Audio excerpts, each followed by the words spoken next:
पुनातु सूर्याय सहस्ररश्मये सहस्रशाखान्वितसम्भवात्मने सहस्रयोगोद्भवभावभागिने सहस्रसङ्ख्यायुगधारिणे नमः।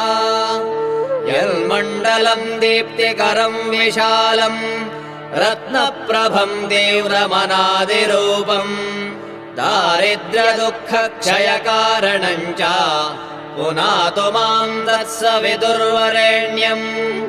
यन्मण्डलम् देवगणैः सुपूजितम् विप्रैः स्तुतम् भावनमुक्तिकोविदम् तम् देवदेवम् प्रणमामि सूर्यम् पुनातु माम् तत्सवितुर्वरेण्यम्। यन्मण्डलम् ज्ञानघनम् त्वगम्यम्